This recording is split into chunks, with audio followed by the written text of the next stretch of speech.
এটা কেমন লাগছে? আমাকে ভালো লাগছে যে আমি মসজিদে দিতে পারবো। আচ্ছা আচ্ছা, তো মাছ শুনেছি তো, মাছের উপর বোঝা দেখলে মানুষের ভালো লাগে না, কেমন লাগছে? তাহলে এসব তোলা হচ্ছে মানুষের ভালোবাসা বাবরি মসজিদের প্রতি, তাছাড়া কিছুই নয়। ভালোবাসা থাকলে আসসালামু আলাইকুম রহমতুল্লাহ। আচ্ছা, বাড়ি কোথায়? লালগোলা। আজকে এসে কেমন লাগছে? খুব আনন্দ। আচ্ছা, আরো বড় হোক, বানাক হোক। আমরা সবাই ওমান কবিরের সাথে আছি তো?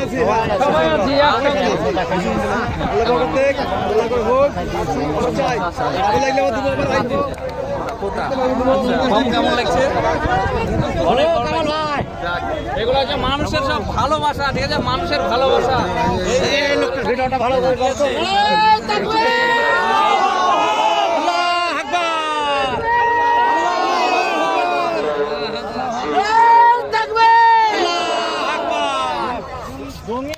জঙ্গিপুর থেকে এই বাবরি মসজিদ এমন একটা সারা বিশ্বের মানুষ আসবে, সারা বিশ্বের মানুষ আসবে, আসতেই হবে।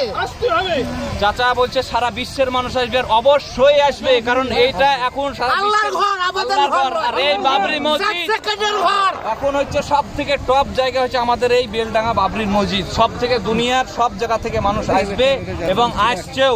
আসতেই হবে, 60 সেকেন্ডের ঘর, আল্লাহর ঘর, আল্লাহর ঘর, আল্লাহর ঘরে নারায়ে তাকবীর, নারায়ে তাকবীর। হুমায়ুন কবির হ্যাঁ, মসজিদ আসছি। আচ্ছা, এখানে নামাজ পড়বো। কেমন লাগছে? না, খুব ভালো লাগছে। সরষা হল 3 বছর, 3 মাসে হ্যাঁ, 300 কোটি বছর পর হুমায়ুন কবির ফুল ফুটেছে। একদম একদম। সেই ফুলকে সারা বিশ্বের মানুষ আসবে, গ্রহণ করবে। আমরা ঝুলাতে কন্ট্রোল আনতে যাই, ঠিক আছে? সেই ঝুলা লিয়ে চাচা ইট লিয়েছে চারটিখানের কথা। এগুলো হচ্ছে বাবরি মসজিদের প্রতি ভালোবাসা। নারায়ে তাকবীর।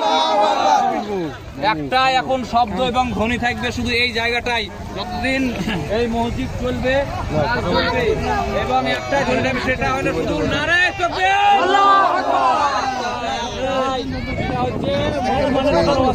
আচ্ছা, এই যে ঘোরা চক্কর। আচ্ছা, কেমন লাগছে? ভালো লাগছে।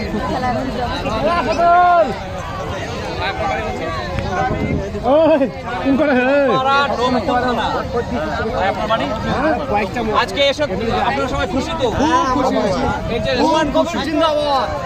আচ্ছা, এই যে সঠিকভাবে জায়গাটা আপনারা পৌঁছে গেছেন, আপনারা খুশি তো?